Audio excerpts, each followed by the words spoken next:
YouTube. So, I am back. I've had my son.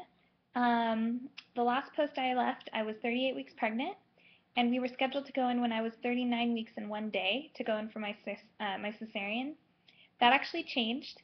The day before we were supposed to go in, my husband came down with a cold, and we called my doctor about it, and she let us know that he wouldn't be able to be in the operating room with me, and that he couldn't stay in the hospital with me since he had a cold.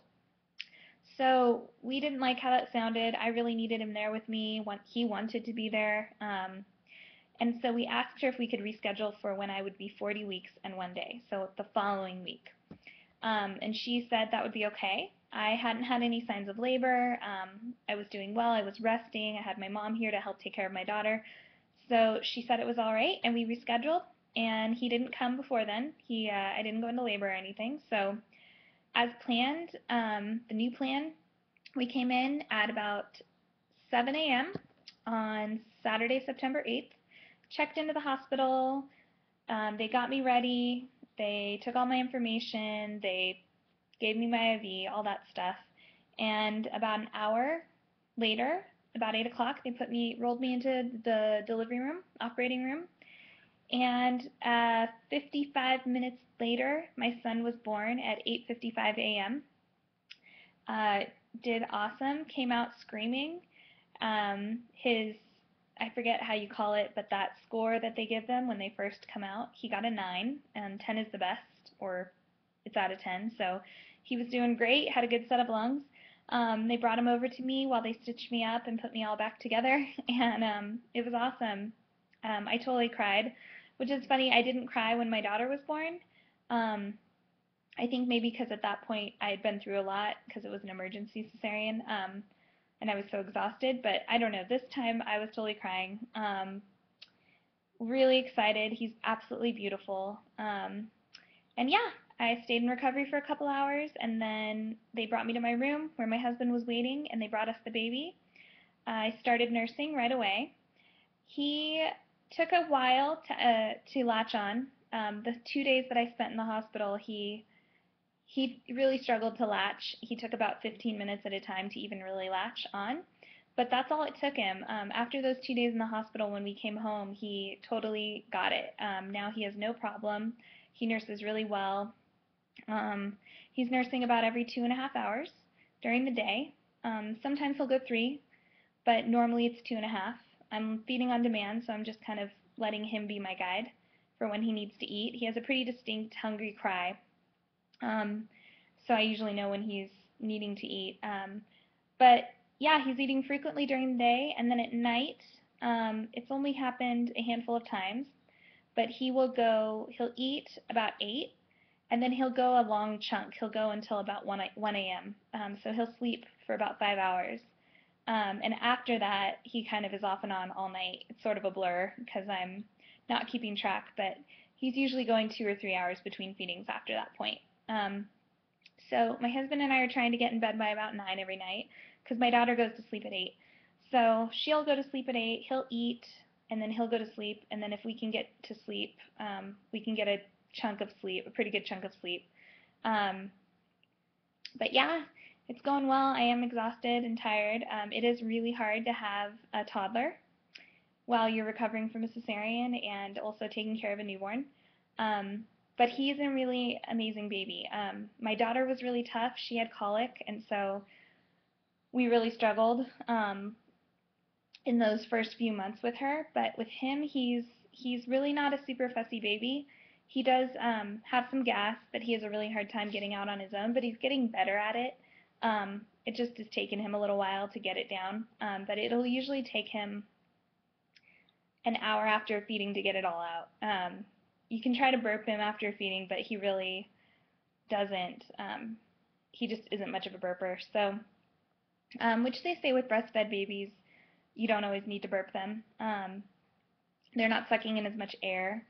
So, but yeah, he has a very two distinct sounds. His hungry cry, which he really lets you know, and then his sort of grunting and not really crying, but the grunt kind of thing he does when he has gas. And you can tell that he's got gas because he's just kind of pushing and flailing, and so I have been giving him Mylicon drops. I only know what they're called here in Mexico. They're called Espavin, but I believe that in the U.S. they're called Mylicon. But my pediatrician has given me the okay to give him some of those. I'm not giving him very much. I'm really only doing it at night, so that he can sleep better and maybe sleep longer chunks, and then we can sleep better. But he's doing great. He's absolutely beautiful. He's sleeping really well, and yeah, we're really happy. Um, Trying to think, my recovery has gone really well. The first time around it didn't with my cesarean. It was an emergency C-section, and I developed an infection while I was in the hospital, an intestinal infection, and I had so much pain. It made nursing really hard, and it was really tough. And on top of that, my daughter had colic, and that was tough too. So this time around, my recovery has gone well. I got my anesthesia out the first day, the day of surgery, later that evening, and was able to walk around the day of, just around my room. Got my IV out the next day and was able to walk around the hospital. So we only stayed 2 nights in the hospital. And the first week back is the hardest, for sure. You're still in pain. I wasn't able to walk up and down the stairs, and we have stairs, so I had to stay upstairs for most of the day, and then I would come down just for a little bit. But I had a lot of help. My mother and mother-in-law were here, and my mother-in-law is still here. Yeah, and so now it's 2 weeks and 2 days after, and I'm doing way better. I have some soreness, just like you would if you're starting to use a new muscle. I'm walking up and down the stairs a little more now, and I'm more active now, so that muscle is just sore, but I don't have any pain. It's just soreness. So I'm excited to see what it'll feel like in a month, because I know it can only feel better. And yeah, sorry, I have a really sore throat, so I feel like I need to cough a lot, but that's everything. We went in for his 1-week appointment, and he was doing well. He had lost a little bit of weight, but they say that's normal. I forgot to say he came in at 6 pounds 7 ounces, and he was 19 inches long. So a little guy, but bigger than my daughter was.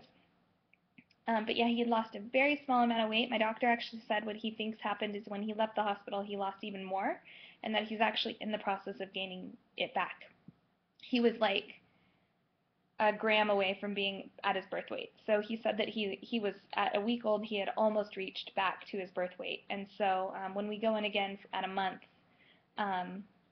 he should hopefully be above his birth weight. And I'm really hoping that. I'm a little paranoid this time around. With my daughter, I had found out not until she was a month that I had not been producing enough milk for her. So she was just hungry, and she was not gaining weight. So at a month, we had to start supplementing with formula. He seems to be doing okay. I'm producing a lot more milk this time, and I know that because I'm also pumping. And I've been able to pump and save a lot so far. I'm starting to store milk for when I go back to work. And he's also peeing and pooping a ton, which is another sign that he's getting enough. And he's sleeping long enough between feedings. So all good signs. He doesn't look that big, but I have to trust that, he is getting enough because he seems content. And my daughter was clearly not content. It was clear that she was hungry and not getting enough. So with him, it's been much different.